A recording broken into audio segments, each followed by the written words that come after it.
কিন্তু যারা নাফরমান হবে, চিটিংবাজ বান্দাবান্দি হবে, তাদেরকে আল্লাহ পাক আরশের ছায়ার বাইরে রাখবে। তাদের মাথার উপরে এই দুনিয়া সূর্য নেমে আসবে, সূর্যের 12টা মুখ তৈরি হবে, ফোয়ারা দেবে, তেজ দেবে, রশ্মি দেবে, আলো দেবে। তার জ্যোতি, তার আলোর দ্বারাতে আমরা সহ্য করতে না পেরে মাথাটা ফেটে গিয়ে মগজটা টকবক করে ফুটবে, শরীর থেকে ঘাম বারো হবে, পাসিনা বারো হবে। শরীয়তে বলা হয়েছে, হাদিসে বলা হয়েছে, কারোর চেহারা থেকে ঘাম বারো হয়ে হয়ে কোমর পর্যন্ত ডুবে যাবে, কারোর বুক পর্যন্ত ডুবে যাবে, কেউ সমুদ্রের ন্যায় হাবুডুবু খেতে থাকবে। ওই সময়টা ওই রকম যদি কারোর নসিবে হয়ে থাকে, তাহলে তার জন্য কষ্টকর হবে কি না? কষ্টকর হবে। আমার আল্লাহ বলছে, ও আমার বান্দাবান্দি, ওই কঠিন কথাটা তোমায় মনে করে, তুমি ওই কথাটা মনে করে তুমি ভয় করে চলাফেরা করো, যাতে করে ওই জায়গা আমাকে থাকতে না হয়, ওই জায়গা আমার স্থানটা না হয়। আর আকুনু মা'আস সাদিকিন, ওই আয়াতের মধ্যে আরেকটা কথা বললেন ঈমানুল্লাহকে লক্ষ্য করে, আকুনু মা'আস সাদিকিন, তোমরা যারা সত্যবাদী,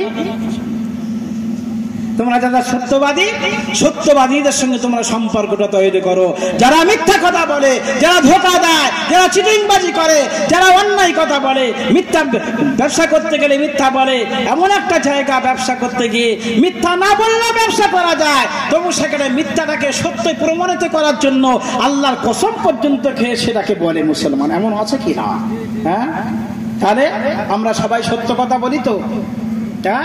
তার মিথ্যার মধ্যে আমরা মিথ্যা আশ্রয় নিয়ে আছি, তাহলে মিথ্যা থেকে আল্লাহ দূরে থাকতে বলেছে। নবী মিথ্যা বলেছিলেন, নবী মিথ্যাকে ভালোবাসতেন, মিথ্যাকে গুরুত্ব দিতেন না, তাহলে সেই নবীর উম্মত আমরা, তাহলে আমরা মিথ্যা থেকে আমাদেরকেও দূরে থাকতে হবে। তাহলে ঈমানওয়ালা যারা, তাদেরকে লক্ষ্য করে এই কথাটা বললেন, তার আল্লাহকে ভয় করতে হবে। আল্লাহর ভয় আছে? ও মুসলমান, শুনে রেখে দেন, জেনে রেখে দেন, আল্লাহর ভয় যদি মুসলমানের অন্তরে থাকতো, মুসলমান মিথ্যা কথা বলতে পারতো না। আল্লাহর ভয় যদি মুসলমানের অন্তরে থাকতো, মুসলমান মসজিদে আজান শোনার পরে নামাজ না পড়ে চলে যেতে পারতো না। আল্লাহর ভয় যদি মুসলমানের অন্তরে থাকতো, কবরে আযাবের ভয় যদি মুসলমানের অন্তরে থাকতো, জাহান্নামের কঠিন শাস্তির ভয় যদি মুসলমানের অন্তরে থাকতো, মুসলমান চকলখুরি করতে পারতো না। মুসলমানের মধ্যে যদি আল্লাহর ভয় অন্তরে থাকতো, মুসলমান গান বাজারের মধ্যে লিপ্ত হতে পারত না। আল্লাহর ভয় যদি মুসলমানের অন্তরে থাকতো, মুসলমান ফাংশনের মধ্যে লিপ্ত হতে পারত না। আল্লাহর ভয় যদি মুসলমানের অন্তরে থাকতো, মুসলমান জুয়া খেলতে পারত না, সাট্টা খেলতে পারত না।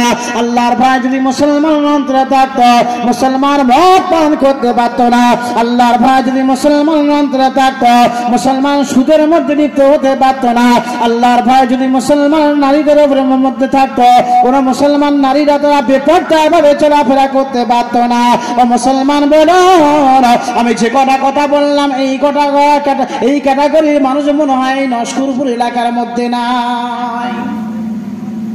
বেনামাজি আছে কেনে, চকলখুরি করনেওয়ালা আছে, গিবত করনেওয়ালা আছে, মদ মাতালো থেকে নেই মনে হচ্ছে, সব পাওয়া যায় না। বলে তুমি নতুন কথা কি বলছো, সব আমাদের দেশের নেই এখানে। আছে না? না আছে, মাঝে মাঝে চেকে দেখে। চাঁদ রাত গেল না, চাঁদ রাতে কম্পিটিশন হয়। হায় রে কপাল ফাটা মুসলমান, চাঁদ রাতটা উম্মতে মুহাম্মাদীর জন্য স্পেশাল করে রাত দেওয়া হয়েছে, বরকতপূর্ণ রাত। ওই রাতেতে আল্লাহর ইবাদত করে, নিজের গুনাহ মাফের জন্য আল্লাহর কাছে তওবা করে, আল্লাহর কাছে দোয়া করে গুনাহগুলো মাফ চেয়ে মাফ করে নেওয়ার রাত ছিল। আজকে মুসলমান তা না করে চাঁদ রাত পালন করার জন্য এই পাড়ার ছেলেরা 5টা বক্স এনেছে, ডিজে এনেছে, আনন্দ ফুর্তি করবে, নাচা কথা করবে। ও পাড়ার ছেলেরা বলছে আমরা কোনো অংশে কম নয়, ওরা 5টা এনেছে আমরা 10টা আনবো। পাশের পাড়ার ছেলেরা বলছে আমরাও কোনো দিক থেকে কম নয়, ওরা 10টা এনেছে আমরা 15টা আনবো। এইভাবে মুসলমান চাঁদ রাত পালন করছে। হায় রে মুসলমান, কপাল ফাটা মুসলমান। হ্যাঁ, তবে এই নস্করপুর এলাকার ছেলেরা ভালো, সব এরা সব করে না। এরা সব ভালো আল্লাহওয়ালা, এরা মসজিদে গিয়ে ইবাদত বন্দেগী করে আল্লাহর কাছে নিজের গুনাহ মাফির জন্য তওবা করে ক্ষমা চায়।